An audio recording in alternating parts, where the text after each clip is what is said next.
Quando o Senhor falava comigo durante a semana, eu olhava para Ele e dizia: Senhor, eu vou lutar pela Tua igreja.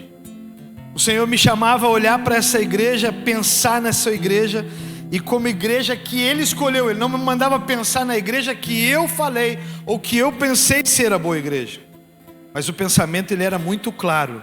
A igreja que o Senhor sonhou não era essa. A igreja que o Senhor sonhou não era esse formato que nós planejamos. A igreja que o Senhor sonhou não teriam separações. Você pode dizer isso comigo? Na igreja do Senhor não tem separações. Na igreja do Senhor não tem divisões. Na igreja do Senhor não existem dogmas religiosos. Na igreja do Senhor, o que nós fazemos é amar uns aos outros. E você pode repetir isso: e preferir os outros em honra. Eu fico muito animado quando vocês repetem com tanta força assim, eu me animo para pregar. Eu te convido a abrir a tua Bíblia em Mateus capítulo 16, versículo 13, para a gente falar um pouquinho sobre essa igreja, para vocês verem a coisa mais incoerente que pode acontecer através de um Deus tão sábio, de um Deus tão pontual. Olha o que ele fala. Mateus 16, versículo 13. Eu quero te pedir apenas 20 minutos. Quando eu chegar nos 20 minutos, vocês vão me dizer: pastor, deu, acabou. Nós queremos ouvir o Salomão.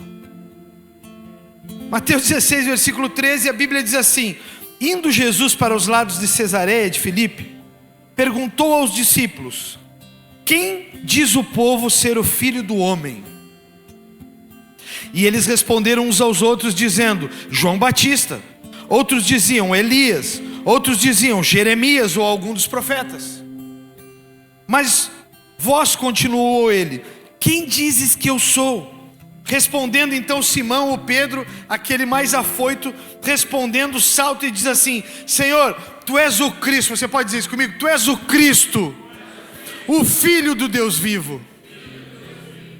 Então Jesus lhe afirmou: bem-aventurado és, Simão Bar-Jonas, porque não foi carne e sangue que te revelaram, mas meu Pai que está nos céus. Também eu te digo que tu és Pedro, não é mais Simão Bar-Jonas, mas que tu é Pedro, e sobre essa pedra eu edificarei a minha igreja, e as portas do inferno não prevalecerão contra ela. Dar-te-ei as chaves do reino dos céus, e o que ligarem na terra terá sido ligado nos céus, e o que desligares na terra terá sido desligado nos céus. Uau, pastor, que novidade tu está falando essa palavra. Deixa eu te dizer algo. Eu também digo que tu és Pedro. A palavra Pedro em grego, ela significa uma rocha. Tá, mas pastor, isso eu também sei. Foi dado a Simão por Cristo quando o chamou por seu discípulo, conforme está escrito lá em João 1,42. Mas tem um comentário bíblico do Bullinger que ele diz o seguinte: digo também, ou assim como o Pai diz, tu és Pedro, conforme está escrito lá em Apocalipse 14, versículo 7. Pedro em grego é Petros, ou seja, uma pedra solta e móvel. Diga isso comigo: uma pedra solta e móvel. Não é uma pedra estática, não é uma pedra parada, não é uma pedra estagnada, mas é uma pedra leve, móvel, solta. Eu comecei a olhar para essa palavra e eu comecei a pensar no que o Senhor queria realmente me dizer. Então eu abri lá em 1 Pedro 2,4, e como eu só tenho 20 minutos, eu vou ler rápido. Diz assim: cheguem perto dele a pedra viva, que os seres humanos rejeitaram como inútil, mas que Deus escolheu como de grande valor. Não esquece que ele está chamando Pedro para ser a igreja que ele vai edificar. Não esquece disso, não tira isso da tua cabeça. Versículo 5 diz assim: vocês também como pedras vivas, deixem que Deus os use na construção de um templo espiritual, onde vocês servirão como sacerdotes dedicados a Deus. E isso para que, por meio de Jesus Cristo, ofereçam sacrifícios que Deus aceite.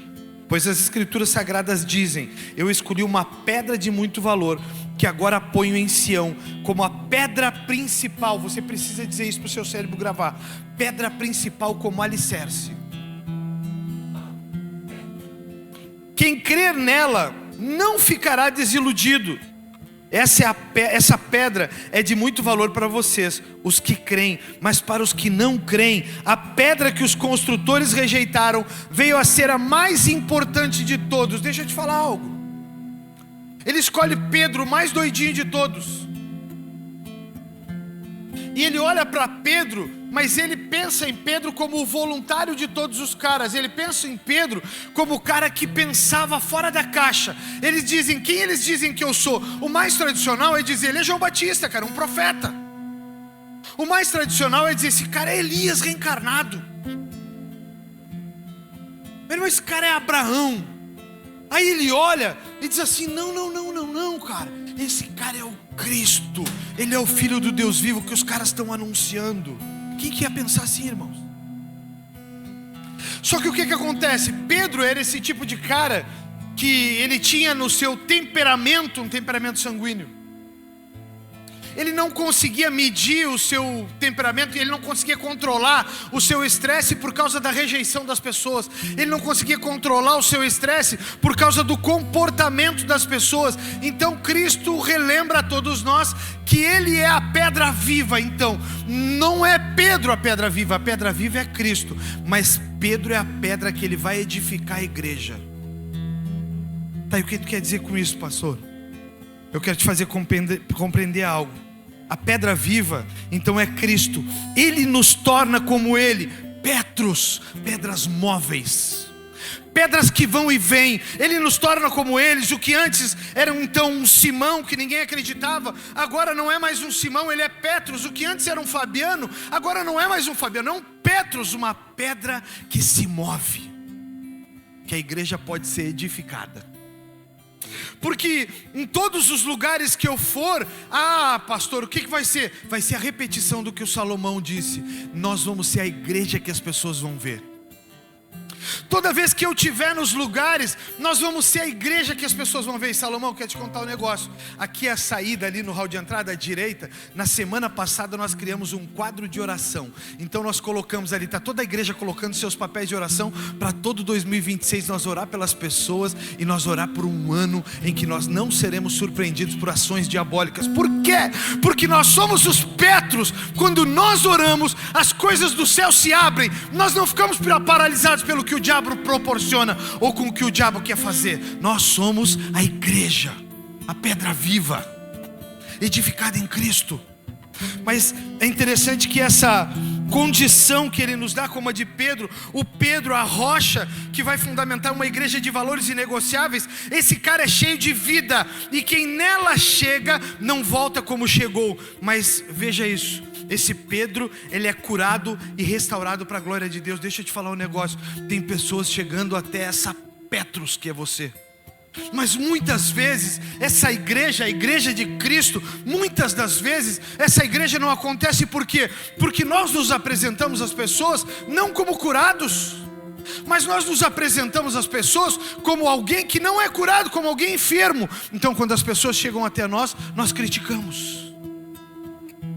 Quando as pessoas chegam até nós, nós não acolhemos, nós não acudimos, mas nós olhamos as pessoas, mas por que tu vai na igreja hoje? Por que tu não fica em casa? Nós, a igreja, nós começamos a olhar para uns aos outros e nós começamos a fazer uma análise sobre a igreja. Eu sou a igreja do Senhor. Mas quem tu é? Não, eu sou da igreja Second House. Mas quem tu é? Eu sou da igreja como eu, cristão, como está aqui. Eu sou da igreja Brasa. Eu sou da igreja A, sou da igreja B. Não, eu sou a igreja. Essa aqui é a tribo que Ele nos deu para andar. Na nossa tribo cabe vir o Salomão cantar reggae. Tem tribos que não cabem. Olha, deixa eu te falar, e está tudo bem, irmãos. E está tudo bem, mas o que está acontecendo? Nós, a igreja de Cristo, nós nos tornamos em alguns momentos uma igreja fria, uma igreja calculista, uma igreja que não ama, uma igreja que não espera alguém no elevador. Eu vou esperar um minutinho. Tem gente que fecha o elevador, Salomão, para dizer, não estou com saco de conversar com ninguém, fecha o elevador. Que igreja é essa? Que igreja é essa que quando entra dentro desse templo, dessa casa de oração, que igreja é essa que não espera as pessoas para abraçar e conduzi-las junto contigo? Pô, você está do meu lado, cara, faz dias que a gente não se vê. Que igreja é essa? Que igreja é essa, irmãos? Que Que igreja é essa? Que é Petros, que é móvel, mas que não vai a lugar nenhum. Uma das coisas que eu falei para o Salomão na viagem, pastor Jader, meu amigo, também está aqui. Uma das maiores dificuldades que nós estamos encontrando aqui é a falta de aeroporto. A gente quer trazer pessoas de todos os lados do Brasil para nos ensinar. Sabe o que acontece? Não tem aeroporto. Os caras não vêm. Aí eu liguei para o Salomão, eu disse: pô, Salomão, queria muito que tu fosse lá, cara. Ele disse assim: vou te dar uma data. Meu cinto já tem. Quando ele chegou em Porto Alegre, ele é carioca. Eu olhei para ele. Eu não vou conseguir ser como ele é, porque ele tem aquela malemolência ali que vocês viram. Ele vinha, irmãos, cruzando a perna uma para frente da outra. E ele vinha com a cara fechadona, porque era meia-noite e tanto já. Eu olhei: pô, o cara tá chateado. O avião atrasou, estava gelado, era muito apertado. Só que quando a gente começou a conversar, a gente começou a bater papo. Hoje pela manhã, eu olhava para ele e eu dizia: caramba, parece que a gente se conhece há 10 anos, cara. Parece que a gente já não se via há 10 anos, mas a gente está botando todo o papo em dia. Então a gente comentava sobre coisas, a gente falou sobre lugares, a gente falou sobre as congregações que a gente teve, a gente contou as histórias que a gente viveu. Pasmem, irmãos, a gente bateu papo por 4 horas e o papo não acabou. A gente sentou no restaurante e a gente não ia embora batendo papo. Por quê? Porque a igreja, ela é móvel. Ela está lá em Curitiba, ela está lá no Rio de Janeiro. Eu batia papo com o Vini e ela está lá no Rio de Janeiro, mas ela está aqui em Bagé. E o amor que está queimando lá é o amor que está queimando aqui. E a alma que está sedenta lá é a alma que está sedenta aqui. Mas o que precisa acontecer, pastor?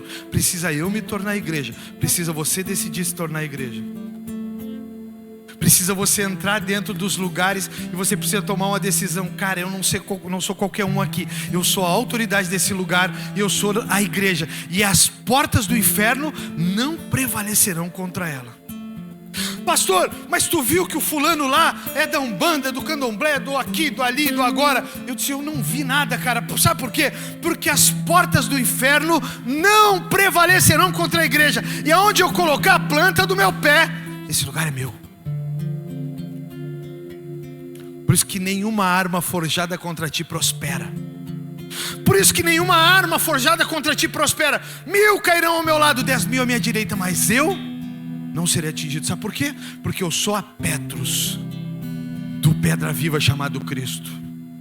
Ah, pastor, com tudo isso os teus 20 minutos estão acabando. Então eu te convido para abrir uma passagem da Bíblia que está em Atos capítulo 2, versículo 42. Tu vai falar dessa, pastor? Eu já ouvi essa 100 vezes. Mas essa é a igreja. Essa é a igreja sem história fiada. Essa é a igreja pura, imaculada. Essa é a igreja que Cristo disse para Pedro: Pedro, vai lá, cara. Essa é a minha igreja. Abre aí, Atos 2:42. E aí nós vamos ver aqui o que o Salomão falou. Agora o negócio vai enroscar. Quem é a igreja aqui comigo? Levanta a mão. Você pode olhar para essa mão que você levantou? Olha para o lado aí. Diga para ele se você diz que você é a igreja. Registra isso. Agora nós vamos ver a igreja de Atos. Atos 2:42. Olha a igreja de Jesus, edificada em Pedro. Todos se dedicavam de coração ao ensino dos apóstolos, à comunhão, ao partir do pão e à oração. Existe a igreja sem a comunhão, sem o partir do pão e sem o ensino dos apóstolos? Mas por que tu não pega a tua Bíblia? Por que tu não faz leituras de oração com as pessoas? Por que tu não senta com a tua esposa e diz: amor, antes da gente olhar aquela série, vamos estudar Atos? Amor, deixa eu te falar, vamos orar. Essa é a igreja. Pastor, por que quando eu oro, pastor, as coisas não acontecem? Eu estou orando para o meu vizinho faz 1 ano e 19 meses, pastor, e não aconteceu. Sabe por quê? Porque de repente você não é a igreja. Você não se dedica à oração. Você não se dedica à comunhão, ao ensino dos apóstolos. Você não se dedica ao partir do pão. Eu disse semana passada para quem está nos visitando, eu tive uma das experiências mais marcantes da minha vida. Eu preguei em muitos lugares, e quem está aqui já me conhece, não precisa estar falando sobre isso, mas eu preguei em muitos lugares. Mas um dos lugares mais impactantes que eu preguei chama-se Presídio Regional de Bagé. Eu entrei no meio dos caras e eu tinha medo. Eu tinha medo porque quando eu entrei, cara, eles fecharam a cela e o agente penitenciário ficou lá. Dali para frente eram os presos que controlavam. E os caras começaram a gritar: a igreja tem culto, vamos pro culto, quem quer culto, bola de neve.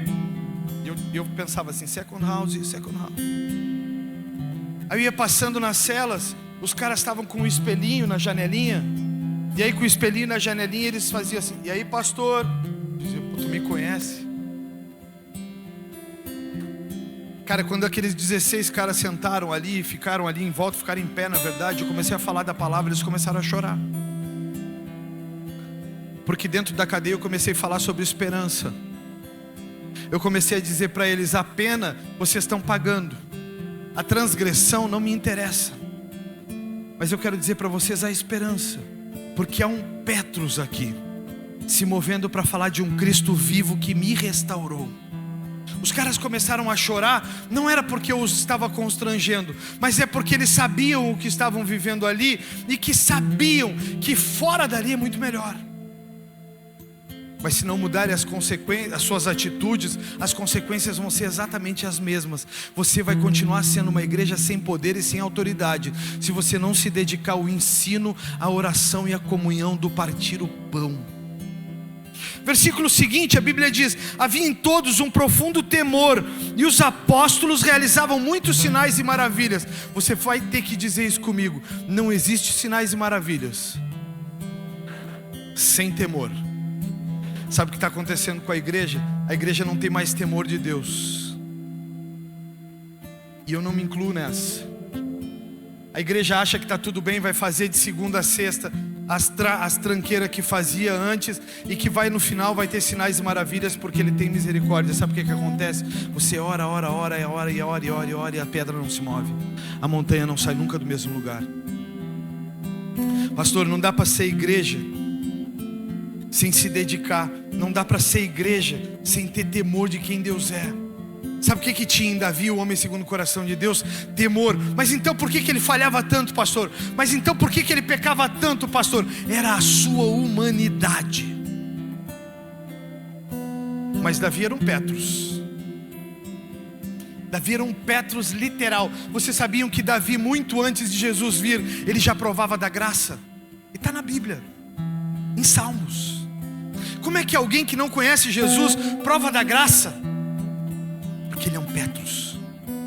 Sabe o que pode acontecer conosco, a igreja? Nós começaremos a trazer sinais e maravilhas nas cidades por onde andarmos, nos lugares por onde nós passarmos, vai haver sinais e maravilhas, porque nós somos a igreja do Senhor. A igreja do Senhor, versículo 44, os que criam se reuniam num só lugar e compartilhavam tudo que possuíam, vendiam propriedades e bens e reuniam-se nos lares para comer, e partiam o pão com grande alegria e generosidade, sempre louvando a Deus, desfrutando a simpatia de todo o povo, e a cada dia o Senhor lhes acrescentava aqueles que iam sendo salvos. Ou seja, nós íamos falando, nós íamos com salmos, outros com profecias, outros com louvor, nós íamos acrescentando pessoas. Por quê? Porque o poder de Deus em meio aos Petros ia se renovando. A igreja, ela tem 7 características. E é lógico que em 20 minutos eu não consigo falar sobre isso, mas a igreja de Cristo, ela é dedicada ao ensino da palavra. A igreja de Cristo, ela é dedicada à comunhão e ao cuidado mútuo, chamado aqui de koinonia. Comunhão, koinonia, estar juntos, nos reunir, estar em unidade para que esse poder se propague. A Bíblia diz que onde 2 ou 3 estiverem reunidos em seu nome, ali Ele estará. E se você está aqui reunido com algum irmão, Ele está aqui. E o poder de Deus pode ser liberado. A terceira característica da igreja: a igreja é revestida de temor, e nela sinais e maravilhas. E como falávamos eu e Salomão, uma igreja bíblica, mas que vive de milagres. No que acabou? Nós nos separamos. Eu sou uma igreja dedicada à palavra, e eu sou uma igreja dedicada ao sobrenatural. Não, essa não é a igreja de Cristo. A igreja de Cristo, ela é dedicada à palavra e ela vive o sobrenatural. Ela não isola as coisas. A igreja de Cristo, ela ampara os sinais e as maravilhas na palavra. A igreja de Cristo, ela não vive só por sinais. Vem agora, é o culto do A, é o culto do B. E eu não critico quando tem o culto da vitória, o culto da abundância, o culto da cura, o culto da libertação. Está tudo bem. Está tudo bem. Mas a igreja de Cristo, ela tem cura, ela tem libertação, porque ela tem a palavra, a base sólida para as coisas acontecerem. Uma quarta característica: a igreja, ela vive em unidade na casa de oração e nas células. A igreja, ela não permite miséria para quem está ao lado de Jesus. Essa igreja, ela não consegue prevalecer se ela não for unida. A igreja não é a igreja do Salomão, é a igreja de Cristo. Eu não posso criticar o Salomão, eu não posso criticar o irmão da minha direita ou da minha esquerda. Eu não posso criticar, sabe por quê? Porque ela não é a minha igreja. Pega a mão dessa igreja que está do seu lado e diga para ele aí, Petros. Diga assim comigo, Petros. Deus vai te dar poder e autoridade nessa noite. Não, mas eu quero que vocês façam como vocês fizeram com Salomão quando ele fazia. Aí tu vai dizer assim, Petros. Não sei como é que fala. Petros, você vai ser revestido de poder e de autoridade. E as portas do inferno não prevalecerão contra a igreja. Petros, você é a mobilidade de Cristo em Magé. Petros, você vai ser o poder de Deus que vai se propagar pelas cidades. Petros, por onde você andar, os enfermos vão ser curados. Petros, por onde você andar, o amor de Cristo vai se espalhar. E as portas do inferno não prevalecerão contra a igreja do Senhor. Abrace essa pessoa, abrace ela, dá uma salva de palmas a Cristo depois disso. Diga para ela, você é a igreja.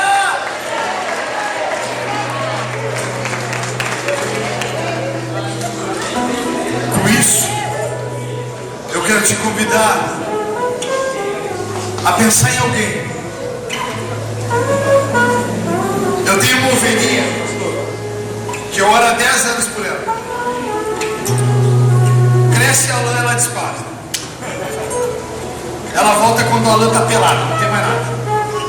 Mas eu não desisto, porque as portas do inferno não prevalecerão contra a igreja. Eu quero te animar a ser essa igreja de Cristo. A igreja que não desanima porque tem dores. A igreja que não desanima porque as pessoas rejeitaram. Ah, irmão, deixa eu te falar, eles rejeitaram a Cristo.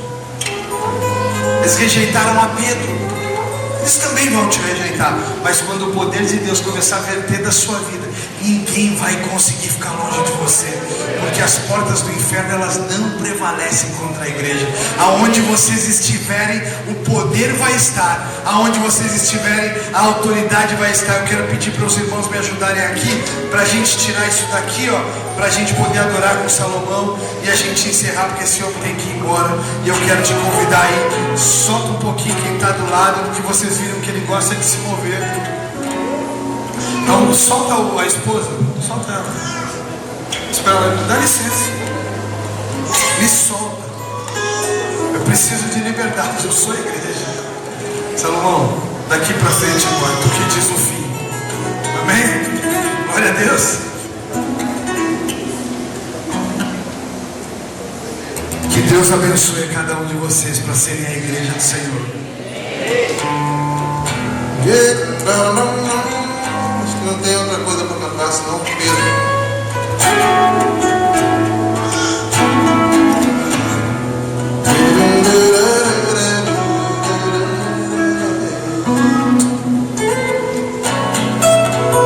Pedro, você não sabe mais usar as vezes.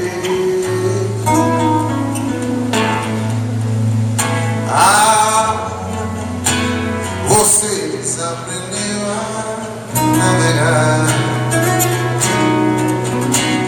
Pedro, você parece está preocupado. Vai, lave suas redes e volte a pescar. Pedro, eu sei que trabalhou a noite toda e está cansado de tanto tentar. Pedro, eu sei você é dono deste barco, mas Pedro, eu sou o dono desse mar. Volte agora para o mar e escute o que eu vou falar. Sobre as minhas palavras você vai lançar. E fazendo assim, era